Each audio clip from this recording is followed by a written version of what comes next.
Feel like we kind of need to break out of this cycle somehow because everyone's convinced that this is what everybody else is doing. Most AI tools are shit. Nobody should disturb Gail right now. He's focused on the emails. I'm on a quest to basically double the productivity of everyone in the company. I feel like there's just a business here. You know, you could do like a CRO for opt-ins, like at scale by building these kind of AI systems. The reality is, while we haven't talked a lot about it, for the past few months, we've really ramped up AI usage.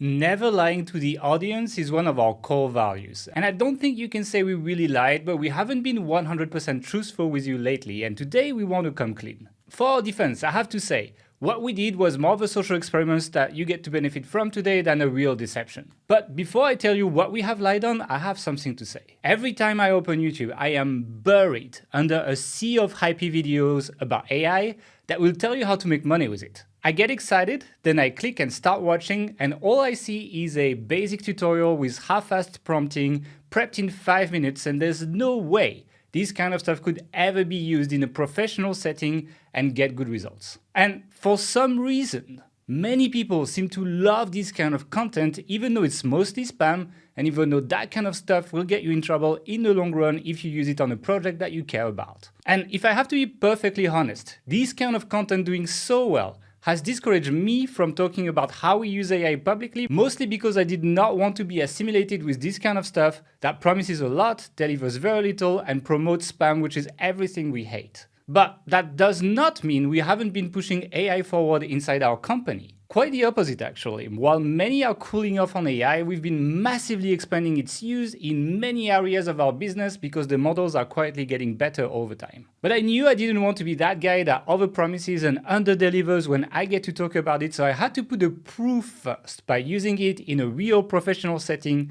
so I could show you that what we're talking about actually works, unlike most of the AI content that you find on social media. And that's exactly what we've done. And now comes the confession. If you've taken part in our recent product review profit launch, which is the course that we've released recently featuring Jared and teaching you how to scale the Amazon influencer program, which hundreds of you have bought, well, most of the content you've been through during this launch was AI created. More specifically, the sales page and the sales emails to our list. 80 to 90% of the words that you saw there were written by Claude 3.5 Sonnet, and these words generated 6 figures of revenue in just over a week for us. And that is the proof that most content creators never give you when they share their AI system on social media. We've created AI content so convincing that it's not just invisible, as nobody called us out during the launch. It also gets people not just to visit your site, but also convinces them to the point where they swipe their credit card on your site. And we're not claiming that maybe it can happen. We've done it without telling anyone to prove our point. And that's why we had to lie to you, because we had to see how robust the system was in a real setting with lots of money at stake. Some kind of marketing Turing test, if you will. And in this episode, we'll show you exactly how we did it along with other game-changing applications of AI inside our business. But before we start, let me thank today's sponsor, Search Intelligence, the top-tier digital PR agency that can cover all your high-quality links needs. More about them later. For now, let's get started. All right, so let's jump in right into the episode, and we're first going to talk about how we're actually using AI in the past few months, because it's like, we haven't talked a lot about it. We've been quite critical of AI, especially when it came out, especially in the way people have been using AI. But the reality is, while we haven't talked a lot about it, for the past few months, we've really ramped up AI usage. It's kind of funny, like the market went, from super excited about AI to like many people not giving a shit anymore, to now, for us, we're like, well, it's not really good enough for production, to like, actually, there's a lot of use cases for AI inside our company, and how do we use this to? I'm on a quest to basically double the productivity of everyone in the company in various ways, and we're going to talk about that. So, and while we have been using it to create content for our blog or to help us create content for our blog, it's some of the other ways, particularly around our sales for our recent launch, which I think are the most interesting, or certainly the most financially beneficial to us. So do you want to maybe talk about how we used it in the launch? Yeah, that's the thing. I think it's like the blogging is literally the shittiest use case of AI, in my opinion. Like, it's kind of useful, but like it's not the best way to make money. And I think let's start with a big reveal that we kind of like didn't tell anyone and nobody noticed apparently, is that if you've been through our product review profit launch, which is the course that we launched with Jared a few weeks ago on Amazon Influencer, which has gone really well. A lot of people are doing well, etc. Well, the interesting part of that launch is that most of the sales page and most of the email, pretty much all the emails, were written by AI. Actually, it's like edited by, like we edited the AI output, but the initial draft for pretty much everything you've read that was marketing material, minus the ads were not written by AI, was AI written. But basically. this wasn't just your, let's put in a prompt, hey, write me an email selling this product. It was a little bit more complicated than that, right? Yeah. So it's like, let's talk about that. But like, yeah, it's like, just want to say, like, most marketing material, and this launch did well, by the way. Like, it's not like it was like a downgrade or anything. And that's something that I want to say with AI usage. Like, I will only implement AI in our company if it's actually making us do better or the same. Like, I'm okay with the same if it saves us time. But like, otherwise, like, we're not downgraded anything for AI. So anyway, sales page, we'll put some B-roll over here. Was written by AI, everything on the sales page and all the emails. And so it wasn't started with AI. It was started with like first working on the launch itself. It's like, we made a big document of like, what are the problems people are trying to address when they buy this kind of product. It's like, they want a quick side hustle. They've been dealing with Google issues. All the kind of like trouble that people wanted to do. Like, they don't like building your website. Technical stuff is difficult. All the objections that we've kind of heard over the years in our support, in our feedback, when people comment on our ads, like these types of things. So we kind of pulled it all together into a document essentially and used that.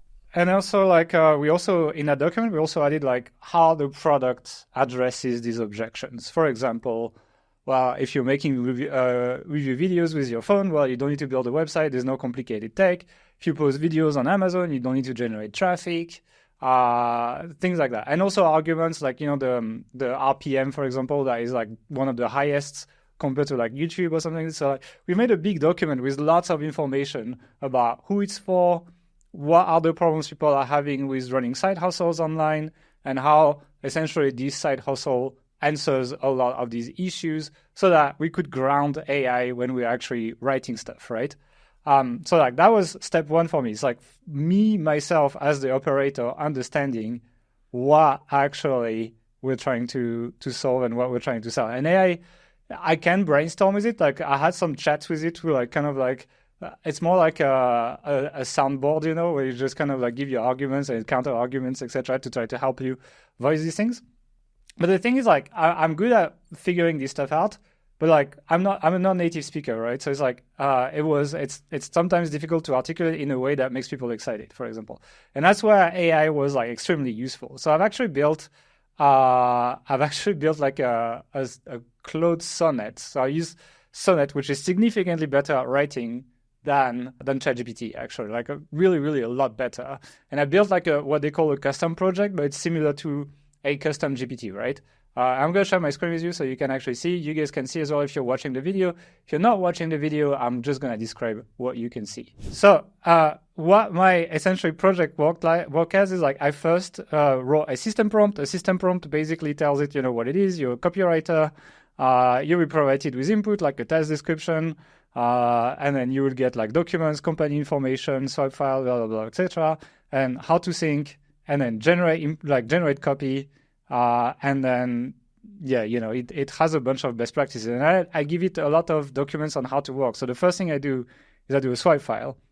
This swipe file has a fuck ton of high quality sales pages that I curated myself that I think are good, basically. It's like, there's no way to automate that. It's just like, you need to kind of like keep an eye out and build swipe files. Those just like copy-paste, you copy the whole page and paste it in word for word. Yeah, okay. Yeah, you can see like the file is like, it's pretty messy actually if you look at it. But it doesn't matter. The point is that it learns the language of good sales pages that I like. There's a big text file with that. I wrote a text file with like about the company, so like core values, who we are, things like that, unique selling points. And I used AI to generate writing guidelines. So we worked on, who is our target audience and then how to write, etc. But again, that's a chat I did with AI that generated writing guidelines. I'm not going to give them to you guys because they're different for every company. What you should know is like what you should put in there, basically. And now what I can do is like this with this AI trained, I can literally take anything and I'm like, oh, let's generate PAS, so that's problem agitation solution for a product teaching you how to start a YouTube channel. Like that's a very generic prompt, right? But because it has all that training data in there, it's actually probably going to give me something that's pretty relevant that I'm probably not going to copy paste directly into a sales page, but because I've built that project and it's a good writer, I should get something decent. You can see it's pretty slow actually, Claude, which is not the best, but let's see how it goes. So you can see that the copy is coming, and you can see that because it learned from my sales pages, it's actually it's doing a job of like a pretty good copywriter, like better than maybe someone I could hire on Upwork. Like, attention YouTube creator, if you think hard work, a nicer camera, or hacking the YouTube algorithm will get you more views and subscribers, here's why it will never work. After helping over 1,000 YouTube creators skyrocket their channel, read below and learn a proven strategy to highly engage YouTube channel with more views and subscribers in just 30 days. Here's the feature. Like, it's actually good, you know? Like, it's a little bit cheesy, but I'm pretty impressed overall, you know? And the reason this works versus just, like, if you had just put that prompt in without any of the context that you gave it before, you would have got garbage, basically, 90% of the time. So the reason this works is because you're giving all that background information. And to be honest, if you're working with a high-level copywriter, they're probably going to make you do this anyway. So it's not like the workflow is dramatically different when you're working with AI in this context versus working with a professional.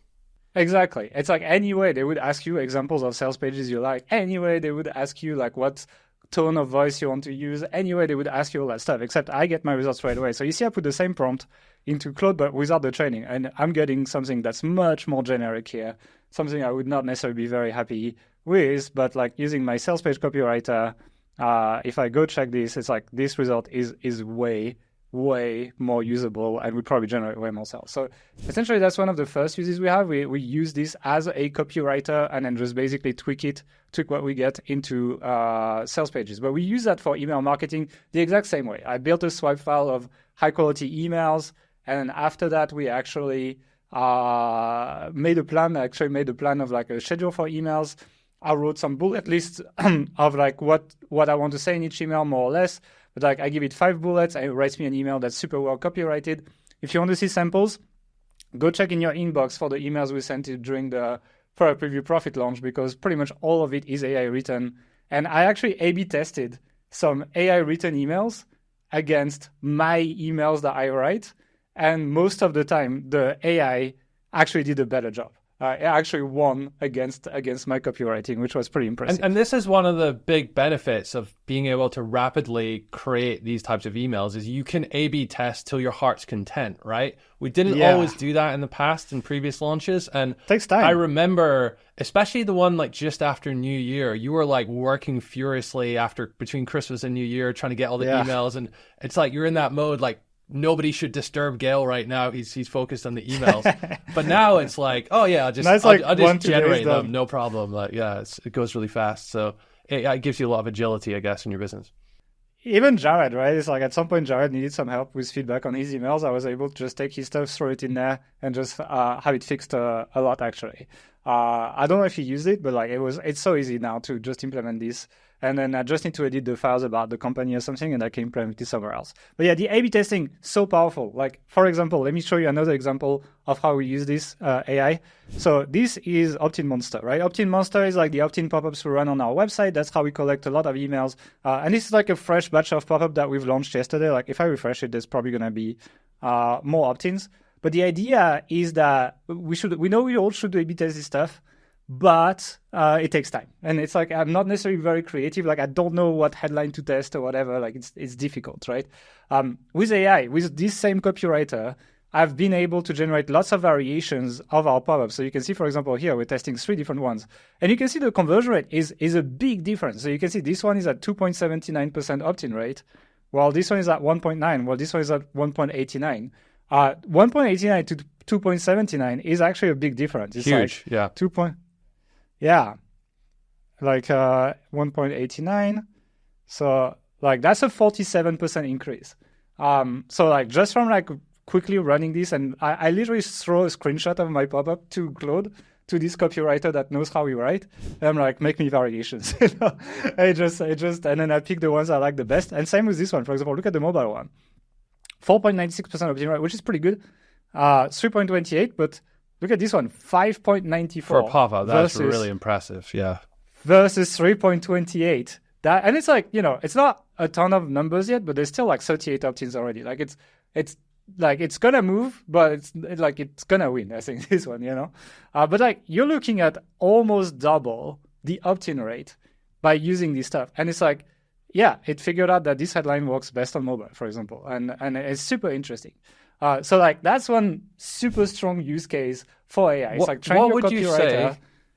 What would you say if you have to quantify it was the financial impact of doing this in this launch? How much extra revenue did this generate? It's hard to tell because it's like, the way people buy, it's like it's not always the last touch. It's like they get convinced over time, etc.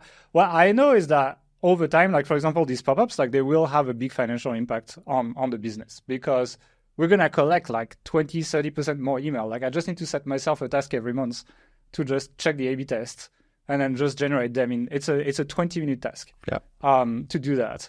It's like eventually we'll need to test designs and it's a bit more work and so on.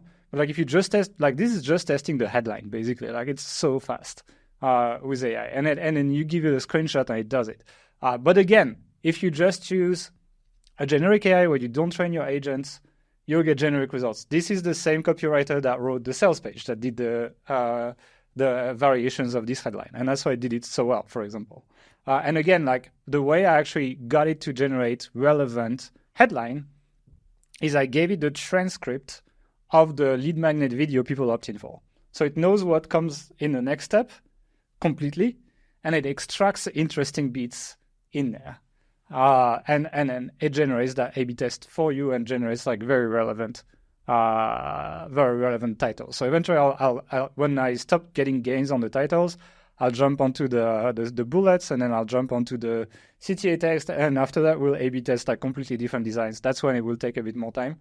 But like I can see, like we could easily double our opt-in rate for something that used to take a lot of mental energy, and now it's just one prompt away, basically. So that's a really, really, really strong use of I feel like AI there's just a business here. You could do like a CRO for opt-ins, like at scale, by building these kind of AI systems. It's quite interesting. Yeah, it's so powerful. I'm gonna stop sharing it, but you get the idea. Like this is one of the main things. It's like for sales funnel, it's insane. Like nobody cares. Like Google, nobody tries to detect your AI content when you're doing a sales funnel. So it's completely fine if you are actually just using AI, provided the content is quality. And in this case, like, tens of thousands of people have gone through this launch and this funnel and see these pop-ups, etc.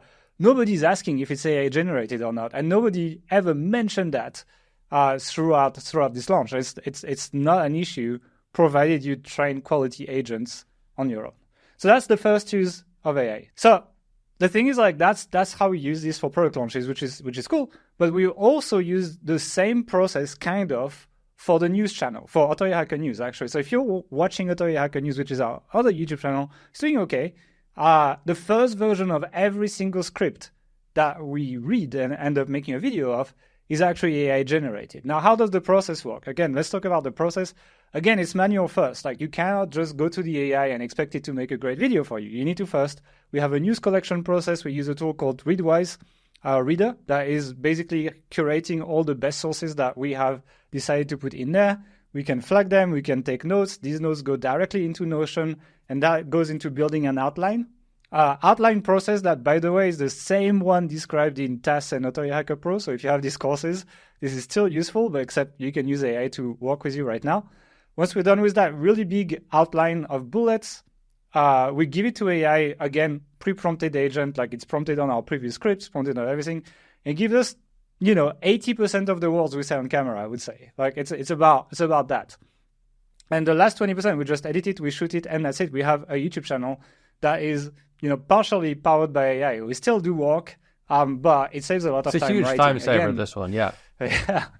Yeah, it's great. It's like, and some of the editing is done by AI too, actually, like all the retakes, etc. We actually use Glink on Premiere to actually do that as well. So AI powers a lot of the news channel, actually. And I want to stress, though, because I know there are people out there that will be like, oh, I can just use AI, one click, get everything I need, and then just speak it out, read the script without editing it. It doesn't work. Like every time there's like several layers, 2 or 3 layers of editing before it goes out. So like you are ultimately that last line of defense of quality, and it's really important to keep that. I think that's kind of how it works. It's like AI is kind of like in the middle of the process, taking some of the time-taking stuff. Like it's a good writer, but it has nothing to say, basically, AI. It's like it has nothing interesting to say unless you feed it to them. So it's like you need to do the first step where you do the outlining and you come up with all the cool ideas and the cool stuff you want it to say. Then it's going to use really good words to put it together. Like it's a really, really good writer, much better than pretty much any freelance writer I've ever worked with. And you get the results instantly. And then you need to still edit because it's going to have a lot of like fluff and stuff that bloats your content in the final output. So you want to re-edit that. But provided you put that amount of work, it's an amazing work partner because there's no delay as well. And then you can scale it up. You can make many variations like the A/B tests, etc. It's awesome. And so now we're starting to experiment with that same process with the blog, actually. I know it sounds a little bit scary. Again, we put a lot of manual work into this, the outlines, etc. We put a lot of work. But you can see an example, like we're still experimenting now. So, for example, we have the latest blog post on the blog now is how to get paid for Amazon reviews. And then this is actually written by AI. But it's full of examples. It's full of like real-life case studies, etc. And the reason why is because we've put that into the outline. We've actually fed that to the AI. It didn't come up with it on its own. And as a result, the blog post is decent. I mean, it's starting to rank now. It's like mid-ranking. It can do better. We might need to optimize it. But overall, the process is sound. Like we don't think the content is lower quality than when we worked with freelance writers, to be honest. Question for you then. What's changed? Because when we tried to do high quality AI content in the early days of ChatGPT, it just wasn't really quite there yet. Is it just the new models that have gotten better, or is it our understanding of how to use it? One is context size. So context size is like how many tokens the model can have, and that basically says like how much instruction you can load in for it to output. And it's like, you know, if you output a swipe file, like the swipe file is like 30, 40,000 tokens, 50,000 tokens, something like this, which is all the examples. Then the writing guidelines, then about the company, etc. Like we're using like 60, 70,000 tokens of just files for input. Early ChatGPT, the first ChatGPT was 8,000 tokens. So you could literally not input that information in there.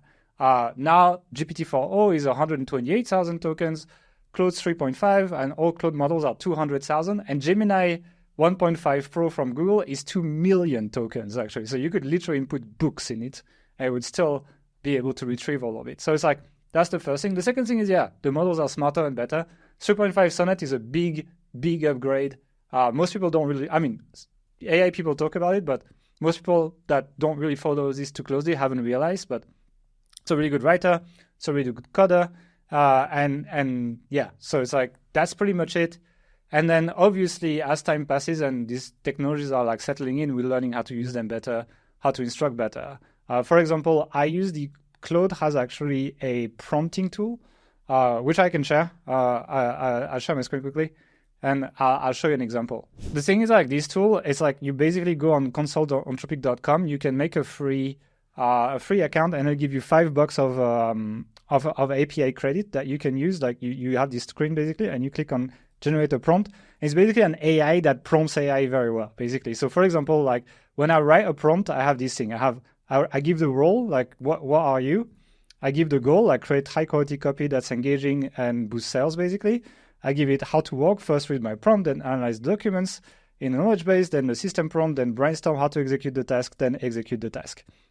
And I tell it the output format, right? Output the copy, then the editor knows that on how you tackled all the instructions with your output. So like that's an okay prompt in terms of structure, but it's not very well written, right? But if I click generate prompt, for example, actually this tool now uses all the best kind of like practices to prompt, and it's going generating a prompt that actually is going to generate much higher quality responses. So now we have AI prompting itself, basically. And that's one of the tools that I use to generate system prompts for our agents, for example.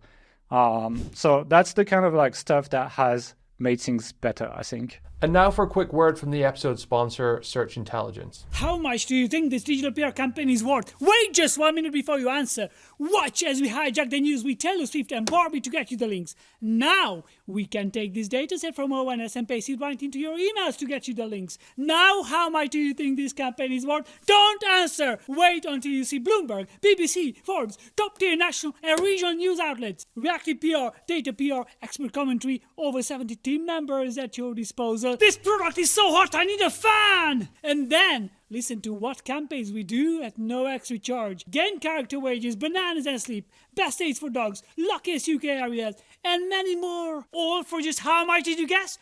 10,000? 20,000? Even more? No! It's just £5,500. That's right. It's $5,500. It's an incredible value, but it's true. It's digital PR from Search Intelligence. Order today. P.O. Box, searchintelligence.co.uk. Accept B2B clients. Thanks again to the sponsor of this episode, Search Intelligence. If you're looking to boost your link building with high-quality digital PR campaigns, head over to search-intelligence.co.uk. And now, back to the episode. Are there any resources or YouTube channels that you go to kind of like learn about this stuff, or how do you know it? I play a lot with it. Like, I have had inspiration. So, for example, like Marketing Against the Grain is like a podcast that like talked a lot about AI around marketing. That was pretty good. But I've heavily deviated the stuff I've learned from there to what we do now. It's not what they talk about. Like, yeah, it's like it will take practice. Eventually, pick a project, learn how to prompt, and it's like there's no technical skill needed here, just clarity in your explanations. You know? Right. Let's talk about some of the problems with AI content in general, because that there are certain stigmas out there, and I think the way people approach or think about AI content or prompting is at times a little outdated. Have you heard of this saying, the internet is a mile wide and an inch deep? I mean, I've heard the mile wide, inch deep thing, but yeah, it's like... I remember when we first started in like 2010, that saying was going around. And it kind of feels like since AI content came out, the internet's gotten 100 miles wide, but still only an inch deep, because people are just churning out lots and lots of content without too much care or editing or anything like that. And there's this kind of weird dynamic where, as a creator, a tool creator or an AI tool creator, or someone who has a tool already that wants to incorporate AI into it, if you go for like the lowest common denominator type of content or use cases where, you know, you're teaching people how to make $100 a day with ChatGPT in 6 seconds or something like that, then you get more notice, and people watch that, people buy your tool, like they want the quick hacks, but it's ultimately not doing them any good in the long run. It's not doing the internet any good in the long run. So I feel like we kind of need to break out of this cycle somehow, because everyone's convinced that this is what everybody else is doing successfully, but I'm not sure that it is. It's the same for, like, you know, you were asking me like what kind of content are you consuming to learn this stuff. I mean, it's the same. Like most quote unquote AI videos on YouTube, etc., they're whole shit. Like, it's always the same stuff. There's nothing new. It's boring. They just show you the very, very basic stuff. They never get into the detail of prompting properly, or really, like, they teach you how to build a giant social media thing that's going to do all your posts, but they won't show you an output, because the output is so terrible that it's like, there's no way someone's going to engage with that content. And that's my problem. It's like, I think the problem is just the kind of people who engage with this. There's basically two types of people right now. There's the people who see AI as a quick shortcut to do things without putting any work in. And these people are very much into AI. That's most people. And then there's the people who kind of like work for high quality publications like New York Times, whatever, big editor, etc., who are like fundamentally anti-AI because, quote unquote, it's low quality and it's kind of like threatening their way of life. And I like to believe that we're not in either of these sides. Like we like high quality, but I want to adopt this stuff for high quality. And I can see how, like, the fact that we did this launch blind and not tell anyone, for me, was like a real Turing test, you know? It was like, how do you know you're talking to a machine or not talking to a machine? And it's like, yeah, you've literally been interacted with machine content during this whole launch. And we got many people to swipe their credit card doing that. And to me, that's like the ultimate proof that this can actually generate quality enough, provided it's done properly. So yeah, and that's the problem. It's like most of this content that people create, like most AI tools are shit. Most one-click article creators, most article optimizers, most SEO AI tools, etc., they're completely useless. That's why you're seeing me not recommending anything. Like I could be making lots of commissions on this podcast recommending some tool, my recommendation is don't buy any tool. Build your own agents, learn how to prompt, and then build something that's so custom to your company it feels like your voice. And I think that's what the big hit was with this launch, for example. How you visit the blog post, you guys can go check it, is that it sounds like us. And because of that, people don't notice. So yeah, I think that's a problem. Do you think there's still a big stigma around work that's done by AI? I mean, if you're a writer, for example, there's still you have to pay a premium to get human level content. Like society isn't really at that stage where it's just focused on the output. It still cares about how it's done, and it values it differently. Yeah. They care about the effort. I mean, think about it, right? Let's imagine I launch a service. I'm like, you know what? Let me do your funnel with AI. I'll generate your sales page. I'll generate your sales email. I'll generate your ads. Pretty easy at this point, like duplicating what we have already. It would probably take me like 1 or 2 days per business, but like could generate lots of money, right? If I sell that as a service, pretending I'm doing it myself with my reputation, who I am, etc., I can probably charge lots of money, potentially percentage of sales or whatever. If I tell people I'm just going to use my AI bot to generate most of that content, how much are they willing to pay? Probably a lot less than if I tell them I do it manually, I guess it's the same as, pretending you're the one doing it, but actually farming it out, outsourcing it to somewhere offshore, and it's always been the case, right? It's always been the case, yeah. It's just now you can do it with AI, and the power of AI, for me, even more than the cost, is the speed. Like when I give a task to a freelance writer, I usually wait like a few days before I get something back. Yeah. And so the feedback loop is so slow, it's very difficult to progress, and your head is somewhere else and something has happened, etc. With AI, it's like you do it instantly. You can just deep work with it for 12 hours if you want, and it's always here. That's actually a good point, because we've experienced some kind of like irregularities and randomness, I guess, with using these models that you've built. But you get that as well with humans, right? Even more so. Yeah. So yeah, they get sick. They just their motivation dips, all of that, like all that stuff just is just not happening. But like the speed, the fact that I can keep my brain in the task, get the output, then just be like, okay, no, it should be like that. No, it should be like that. Like it's so difficult for me to jump back on sales page copywriting, 2 days later, 3 days later after I've worked with someone, and the context switching, the cost is so high, whereas I can do everything in one go. In one session, I could generate an entire sales page, which would never happen before, whether that's me writing or whether that's someone else doing it. So yeah, I think there's a stigma around AI, but the stigma is because of all these lazy people who want to one-click generate stuff that generate 99% of AI content because they can do large volume because of the low level of care.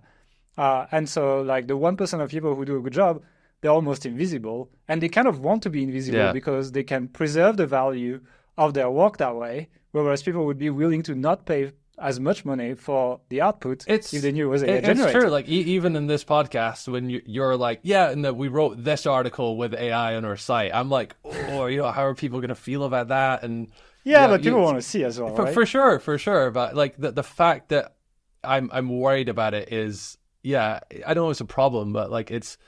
Yeah. Well, we put a lot of time into it. Like the outline of the article, it was edited later. Like it's not like we generated this article in one day. It still took like 4 hours to do this article. Like it's not like, but like it took 4 hours of a non-native speaker, who knows the topic but doesn't write like very well. It wasn't me, and we got. Like, if you added all the human hours it would have taken if there was no AI, it would be way more than 4 hours. Like usually for one article on the site, it's like you can quadruple that amount of time, You know what's really interesting about AI content creation is that like the type of people who pre-AI were just giving their writers a list of 100 keywords and saying, go write these 100 articles. They're the people who are having one sentence, two sentence prompts and just not editing it, publishing it and spamming basically. But when we were creating content, or still do create content with human writers, we spent loads and loads of time like figuring out the exact structure and like how we can differentiate ourselves and what media we can add to break up the wall of text and all these things. There's a lot of thought went into it. And I feel like now when you're working with AI, it kind of forces you to better internalize how you want to do things. Because like the best way to learn something is to teach it. We've learned that by creating all these courses over the years. Like it's really helped us to improve our systems. And I feel like with AI, you're teaching it, you're essentially teaching someone how to do something, but you need to kind of internalize it yourself better at the same time. Yeah, it's a very smart intern that knows nothing, has no experience, no world experience or anything. But honestly, the outcome is like the shit content creators, they're still shit content creators with AI. It's just like they never made good content. They never thought about it, and then they're unable to explain it to a model, or they just don't have the taste to tell this is good content. And it's like shit in, shit out, And the good people who actually take the time to do this stuff, they will create stuff that they will create garbage in, in, garbage out is the phrase in English. Well, but I like that not better. For this podcast. Shit in, shit out. and that's the truth. And it's like, and the problem is like these bad content creators, they are like, it's kind of like in SEO, right? They're hooked on the tactics. Like they're like, oh my god, like this tactic is so good, I can build so many backlinks or whatever. It's like, it's not about the tactic; it's how you execute it. It's like how good is your outreach email? How relevant is it to the person who receives it, etc. It's the same problem. It's that you need to up your standards if you want to actually make money with this stuff, because if you don't, like the models are gonna generate that content without your help. We don't need you for your shitty prompts. If you don't add value to that process, you are going to be erased from the internet 3 to 5 years from now. And your capacity of curation, your capacity of actually improving the response is your added value to the web and the reason why you still deserve to exist. If you don't do that, I'm sorry, but you will not last as a content creator, and we're so close. Like you can see this prompt generator on Claude. Like imagine if I ran that as a loop against queries people make or something, and it generates a high quality prompt based on a simple query that generates the content for them, etc. Like, why do I need these low quality people? I'm Google, I can do that for them,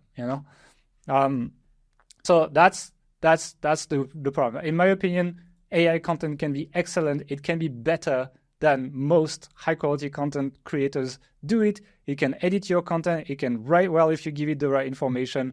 But 99% of people will not do that work. And I think we've proven it by doing a blind launch, not showing anyone that we were using AI.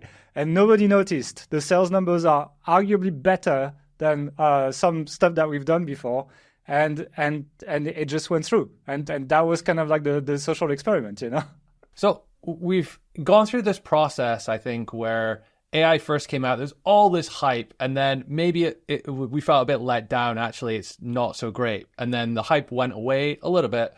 And in the background, it's slowly gotten better and better and better. I think a bit faster than a lot of people even realize now. What does the future of this look like? And how are our processes and systems using AI going to change when new models come out?